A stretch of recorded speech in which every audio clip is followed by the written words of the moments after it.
How we doing today? My name is Gilbert Ross, and I'm going to be doing a presentation in regards to real estate notes and real estate note investing.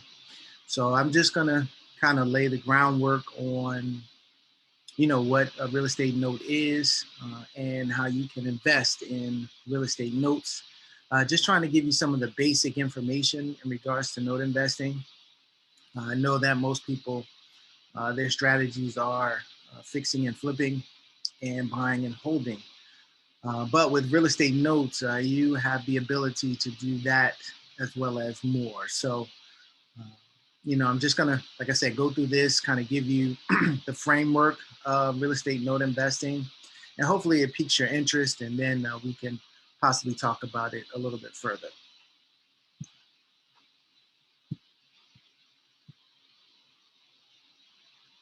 So again, my name is Gilbert Ross. The name of my company is Abundant Capital Group. And my telephone number and my social media tags are there, as well as my website.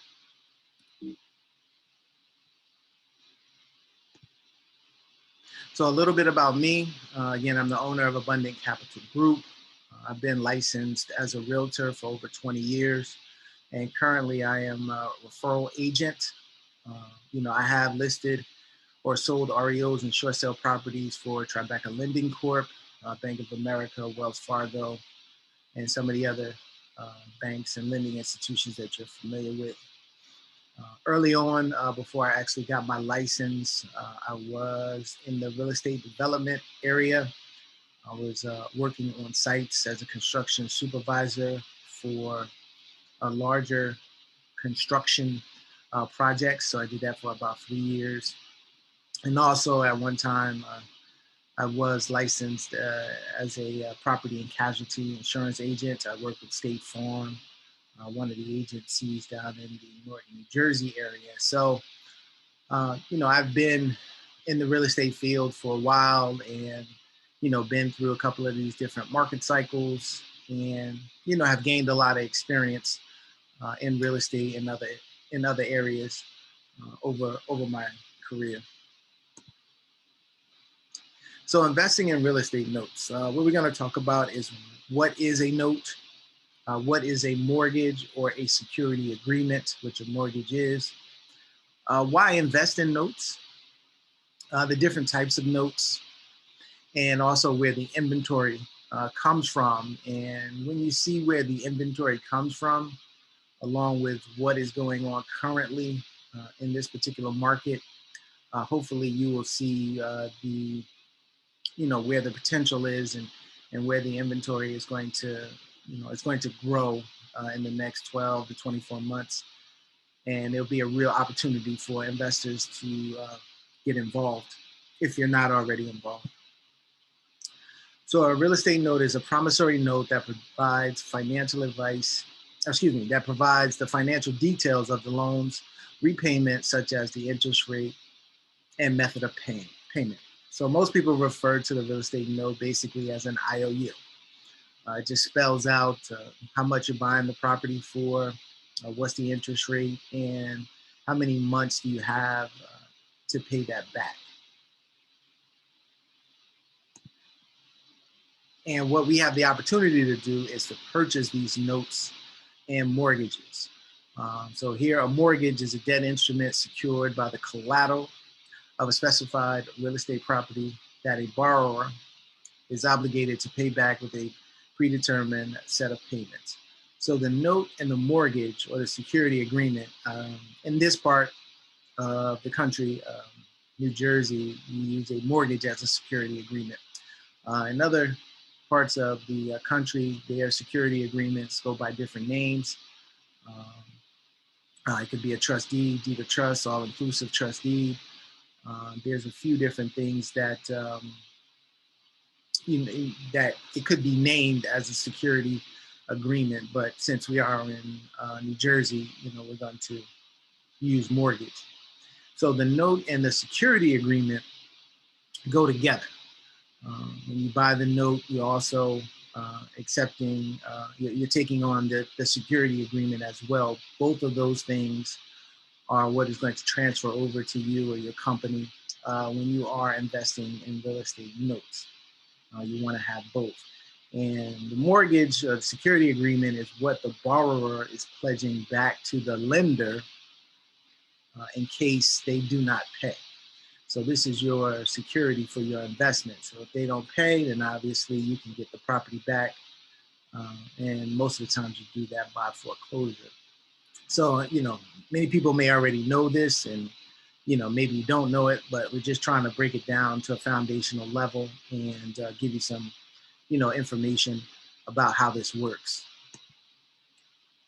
So here you'll see that this is a note, and this is kind of, what they look like. Again, you'll see the interest rate, the number of payments, the amount on this particular one was $72,000 by the lender is CSMC. The interest rate was 6.25, and the payments looks like it was spread out over 30 years. And this is you'll see here it says the security instrument, which in this case is a mortgage, and you will see the property as well and what the property looks like. So these are basically the two documents that will get transferred when you are buying a note. So this is what they pretty much they look like. And like I said, the property is the collateral for the note. If anything goes wrong with them repaying, then obviously we're entitled to take back the property to make sure that we can get the most out of our investment. So why invest in notes? First reason is that you have low risk with high yield. The reason why we say that is because you buy notes at a discount. And if you can buy something at a discount of what the value is, then the more of a discount that you get, the less of a risk it is. And with the abundance of notes throughout the 50 states, you can buy notes in any state. You're able to research and lower your risk and know what something costs and know the value of it as well. There's different ways to determine the value, which we'll talk about. And because we are, again, purchasing at a discount, you get a higher yield.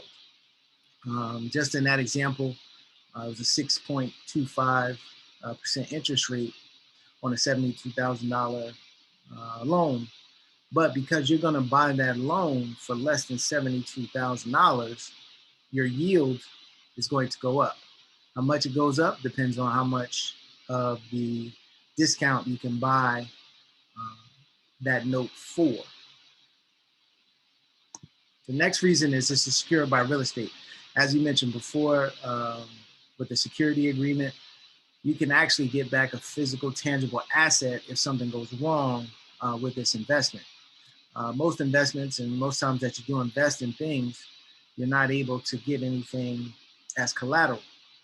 Obviously there are some things that you can do, but if you're in the stock market, they don't give you a stock back if it goes bad or anything like that. So if something goes wrong here, we have this real estate, which we've already discounted and we know the value. We've already purchased this at a discount and we know the value of the real estate. So we know that we can be able to get our money back because we do have this asset that we're taking back. Again, I talked about, purchasing at a discount. Every time that you purchase a note, it will be at a discount. How much of a discount just depends on your negotiation with the other party. But people understand that they are selling a stream of payments in the future today. So when it comes to the time value of money, those payments in the future are worth a certain price right now today. And people, once if you talk to most people in the business, they do understand that they will sell this at a discount because they don't want to wait for all of those payments. If they have 150, 200, 300 payments to go, they don't want to wait for all of those individual payments. So they'll take a lump sum right now. And because of that, you're going to be able to purchase these at a discount. Another reason is there's multiple exit strategies when it comes to real estate note investing. As I mentioned earlier, you're able to do fix and flipping. You're able to do rentals. You can also do seller financing on these properties to be able to exit the property and make sure that you're maximizing your investment.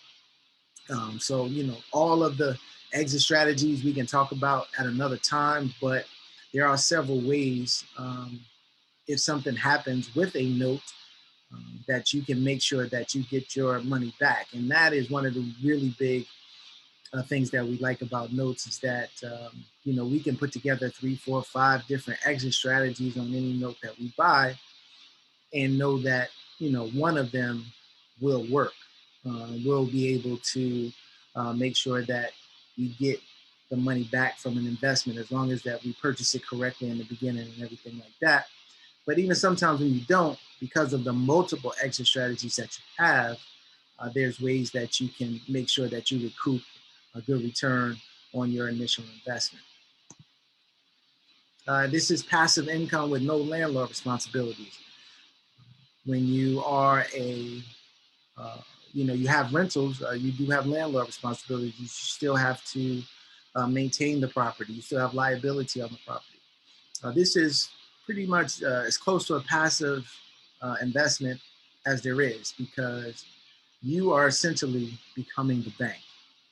You just wait for that check every month to come in your mailbox. If the person's toilet goes bad, if the roof goes bad, if a pipe bursts in the property, they're not calling you. People do not call their bank when something goes wrong on the property because technically these people are the owners of the property, or they are depending on the structure of the note, they are paying over time so they can become the owner of the property. So they don't call you because you don't have any responsibility to fix anything. It's strictly up to them. So that's that in itself is a great thing as well. There's none of those like midnight phone calls and everything like that. It's just that check comes each and every month, and then obviously if something happens where it doesn't come, we have to then get involved and do some other things. But for the most part, it's truly a passive income investing. Can be purchased in all states. Obviously, we are here in New Jersey right now, where I am. The values of properties, probably the median price is somewhere between 350 and 400,000. And that's just this particular area. There are a lot of areas where you can buy homes for under $100,000, 2, 3 bedrooms, 1, 2 bathrooms for 100,000, 80,000, 50,000 in some areas. So depending on the type of money you'd like to put into this investment, you can look in different parts of the country. And because this is a passive income strategy, you don't need to have the property in your backyard because you're not running to go fix it. You're not going over there to see about anything because you're not ultimately you're not as responsible for the property as the homeowner is of taking care of it. I mean, obviously, if you do own a note, you want to make sure that it is in good condition and nothing terrible is happening to the property. But the day-to-day maintenance of the property is left up to someone else. So it's not like you have to go get in your car and drive to the property or anything like that. So it gives us the ability to purchase in all 50 states, which also allows us to purchase things that are in our budget. Like I said, if you're living here and you can't afford to spend 6 figures or high 6 figures or something like that on a note, you can go to other states and be able to do that and make some great returns. And then you can invest with your 401k, your HSA savings, IRA, or Coverdell account. Because we are buying payment streams, this is a great thing to do within a retirement account because obviously you're not looking to use that money until a certain amount of years in the future. So you have time to collect all of those payments. So this is a great way to get your retirement account or some of these other accounts that I mentioned here to grow faster, more safely, more securely, get some better returns in them by using these funds. A lot of times, um, these funds, if it's with a company, it's going into the stock market. And, I know that the stock market recently has been doing well and been going up. But if you look over total history, or a certain time frame, a 10-year, 15-year, what has the stock market really done? Has it averaged 5% gains, 8%? What you would have to do the research to see. But most of the time when you have these accounts, this money is being invested in those types of assets. And you can, put this money into a self-directed IRA and use it to invest in notes and be in more control and see some greater gains and see some higher returns, above average returns in these accounts.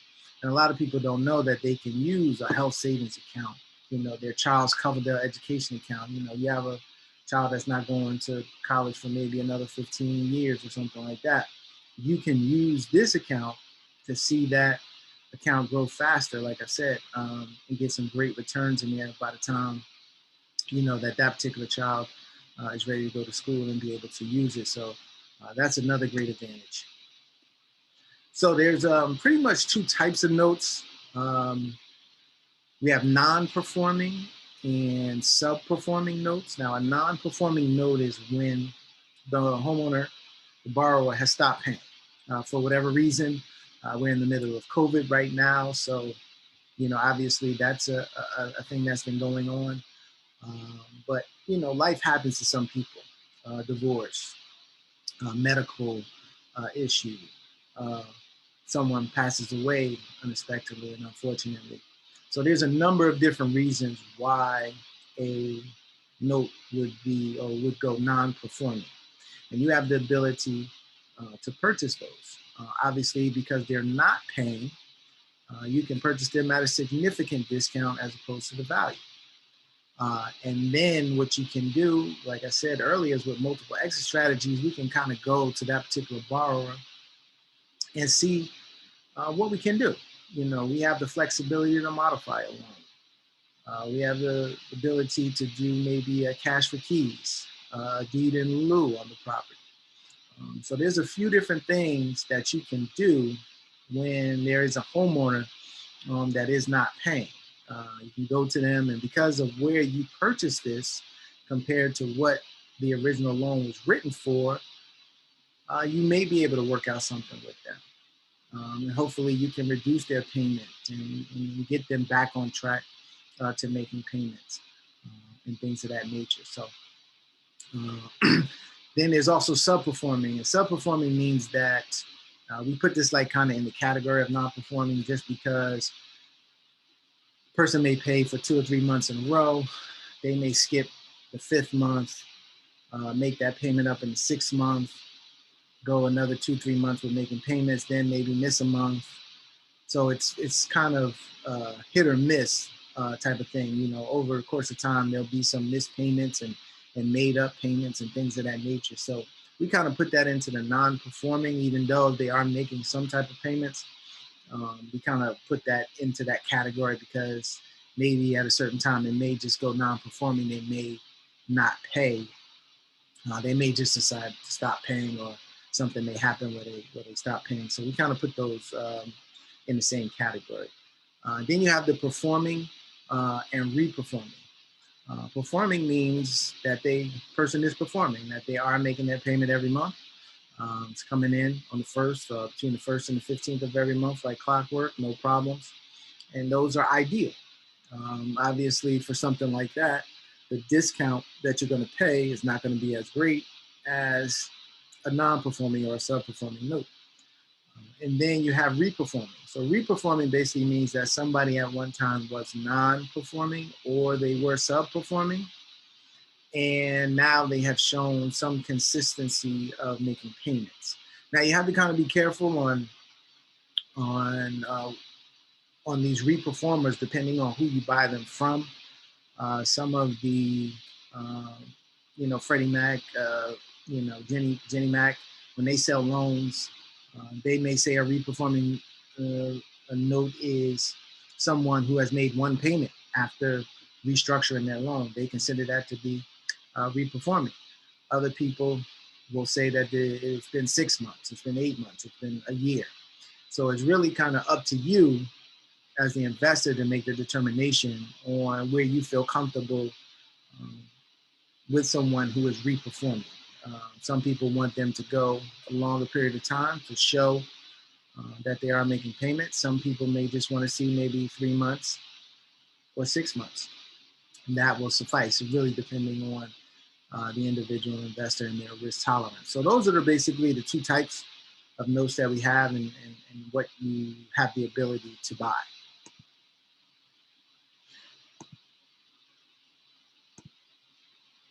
So here, this is just an example of a non-performing note, the one that we showed you earlier.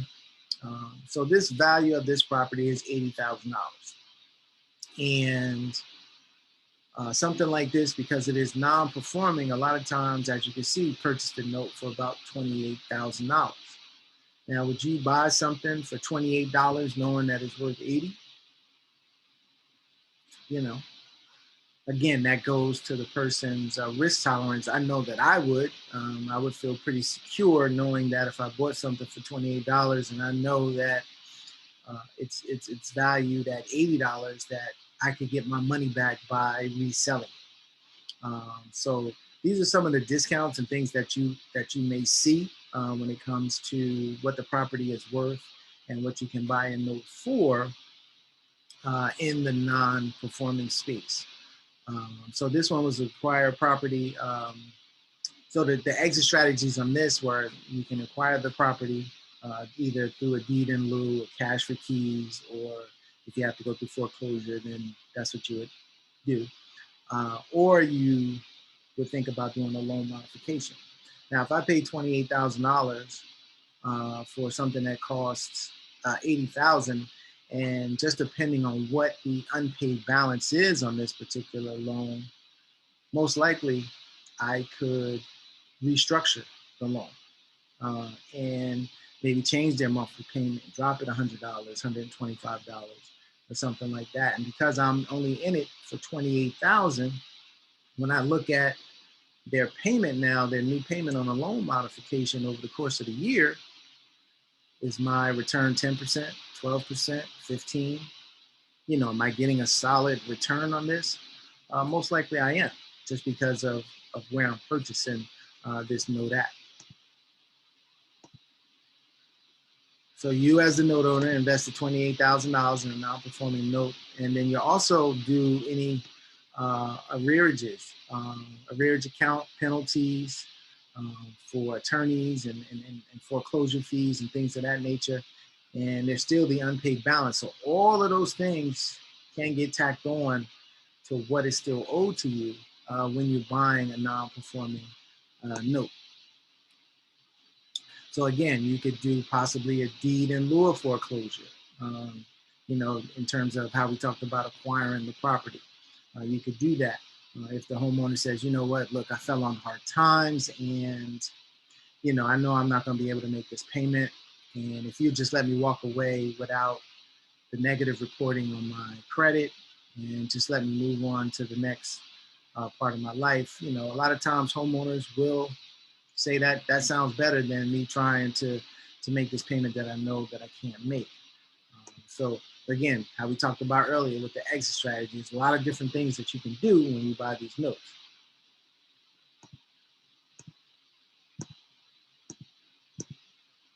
You could also do a short sale. I'm pretty sure that people have heard that before. You could go to the homeowner and say, you know what, let's see if we can, get somebody to buy this property for less than what is owed on the property. And because it's worth $80,000, would somebody pay $50,000 for a house that's worth 80, that's in decent condition, and they can possibly, rent out for $800, $900 a month or whatever the case may be? Maybe a local investor in that particular area sees that as a great value.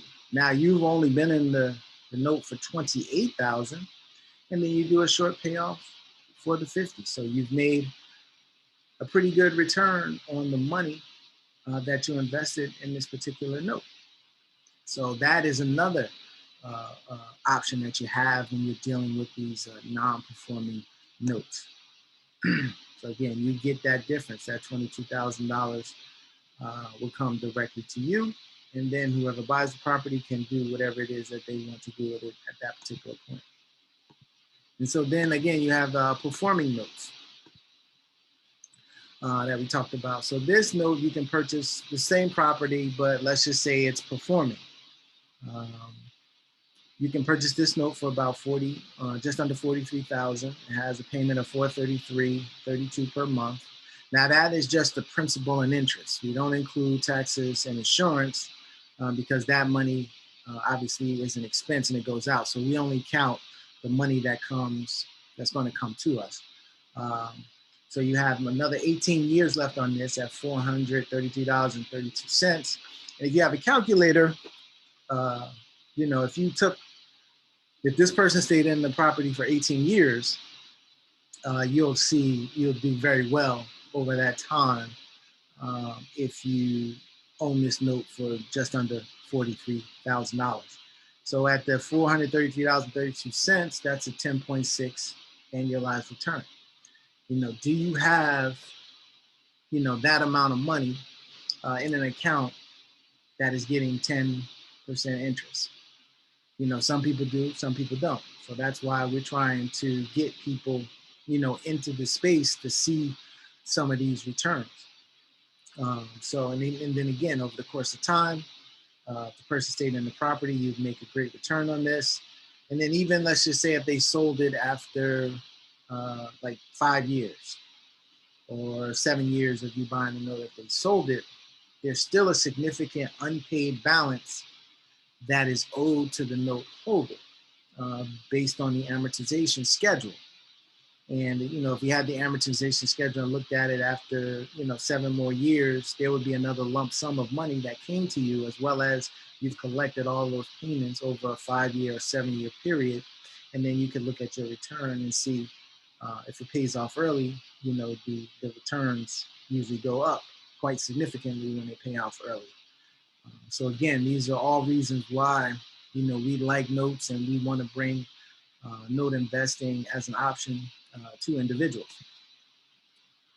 Now, in terms of inventory, and what happens is that you have the banking institutions, they usually originate a lot of these loans, Wells Fargo, Bank of America, Chase, a lot of the banks originate a lot of these loans. And what they do is that they sell them off a lot of times to Fannie, Freddie Mac, and places like that. They buy directly from these bank originated loans.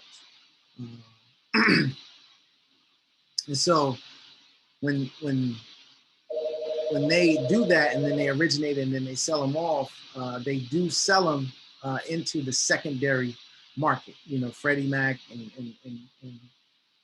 Ginnie Mac and all of them, they have so many loans. They have thousands, hundreds of thousands of loans.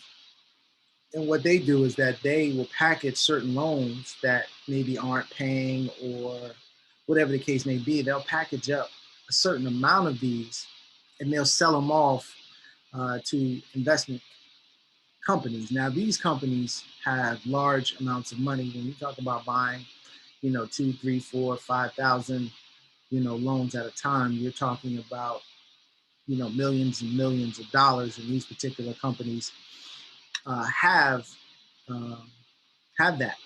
And what you're seeing right now is that, especially with the forbearance that's going on with a lot of loans that are not paying, what's most likely going to happen is that the big banks and Freddie and Ginnie Mac and Fannie Mae, they're going to package up a certain amount of these 3 million, 4 million, 5 million, however many million it is. I don't think anybody really knows what the actual number is, but we know that there's a lot of people who aren't paying right now. And what they're going to do is probably package up a good portion of those and sell them into the secondary market to these investment companies. Now it's going to be up to these investment companies to look at these large portfolios that they get and say, what do we want to keep and what do we want to get rid of? What's worth our time and what's not. And so a certain portion of what these investment companies get will be sold off, kind of cherry pick or individual. We can, at this level, the level that we're at, we can buy those individual notes. And depending on how much money you have and how sophisticated you'd like your business to be, or you'd like to get involved, you can buy multiple. You can buy smaller pools, 4 or 5 loans at a time, maybe 10, depending on the amount of money that you want to do from these investment companies. So, as I mentioned earlier on, like, we see that this is starting to happen kind of similarly to what happened back in 2008, 2009. It was for a different reason, but the same type of thing happened, is that they kind of packaged these loans up, sold them to a secondary market. The secondary market then went through, looked at, we'll keep these, we can work these out. They're interested probably in those, houses that are, $2,500 payments, $3,000, $3,500 payments. They can kind of focus on that because that's more worth their time. But like the example that we showed, something that's bringing in $430, they may not want to, try to work on that or fix that particular loan and get it back working or anything like that. What they say is they just may sell it off, and just based on what they spent for the pool, that makes more sense for them. And then those types of assets kind of work their way down to Main Street, so to speak, where we have the ability to buy them. You also have consumer originated notes. There are a lot of people that live in certain parts of the country that create notes themselves. It's kind of like the mom and pop investor, so to speak. They have a property and they take back seller financing, or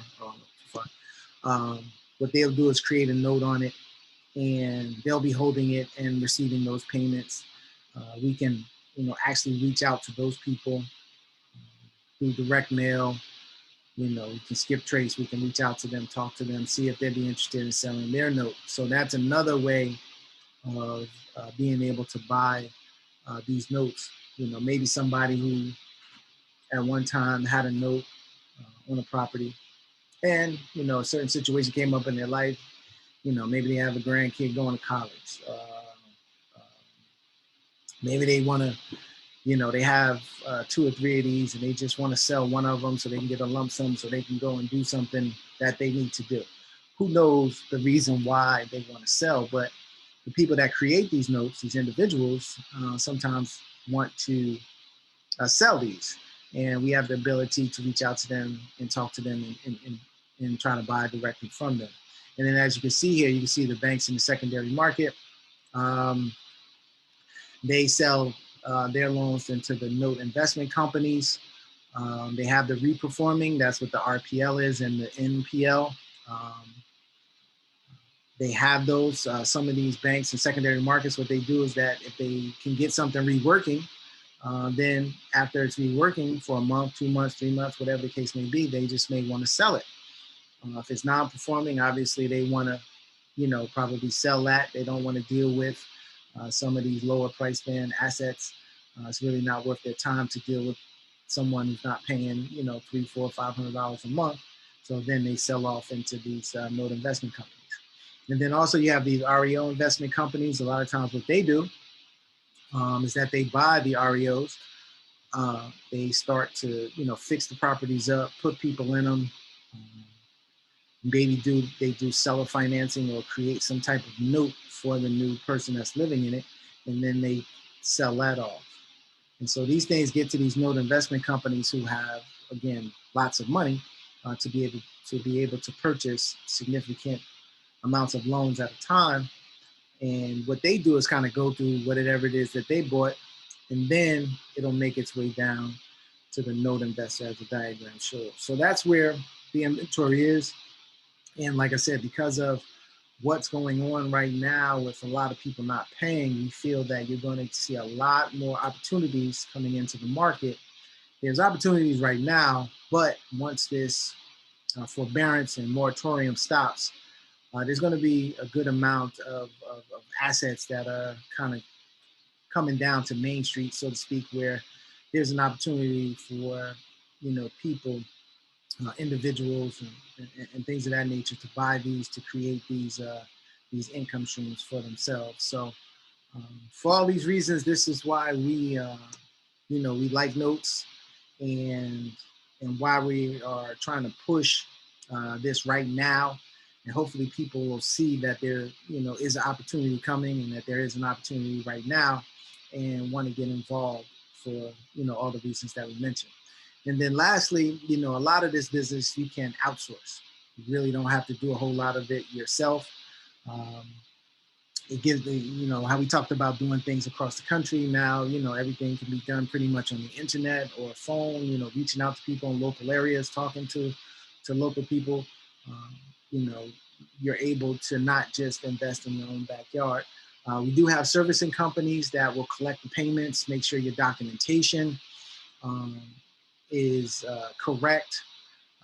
They can also make sure that taxes and insurance are being paid, making sure that that's up to date. And if it's not, they will obviously alert you as the note holder. And then if you need to pay it, you can, just so you can protect your lien position.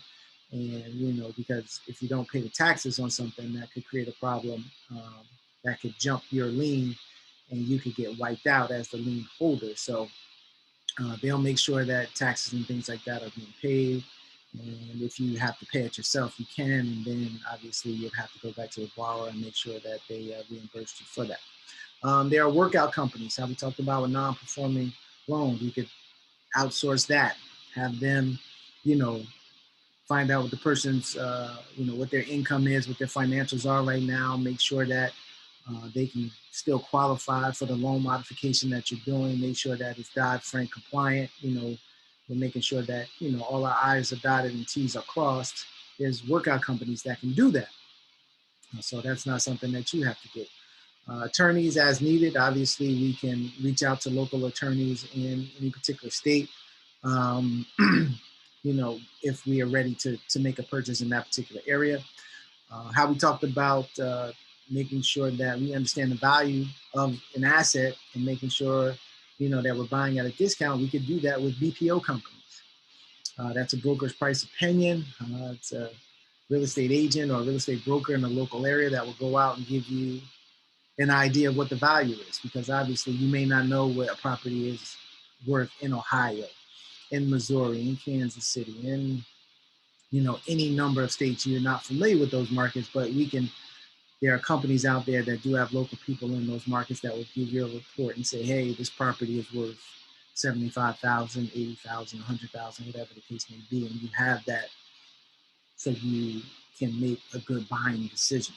Obviously, title companies throughout the country can kind of make sure that they run these reports, make sure that there are no uh, liens and different things, or judgments and stuff like that on the property that may cause an issue down the line. That could be outsourced as well. Obviously, insurance companies, and I just have attorneys twice, so I apologize about that. So, I'll stop sharing with that. But, that's kind of the, just kind of the basic idea behind real estate note investing. I hope that it made sense. And I hope that you possibly have some questions. And, obviously we can talk about that a little bit further. But this is just to kind of pique your interest about the idea of looking into this strategy. Not only can you buy these notes, but you can also create them. You can create these notes on properties that you do have. Whether you have a mortgage on a property or not, you can, create a second lien on a property if there's already a first lien. But if you do own properties free and clear, you're able to structure notes on them as well. So you can do that yourself as well if you have the opportunity. But you can also, purchase these throughout the country. So I hope that, like I said, this piqued your interest. And you'd like to know more. If so, you have my contact information. Please reach out, and we'd love to sit down and talk to you further and answer your questions. So with that being said, everybody, enjoy the rest of your day, and we will hopefully talk to you soon. Have a great day.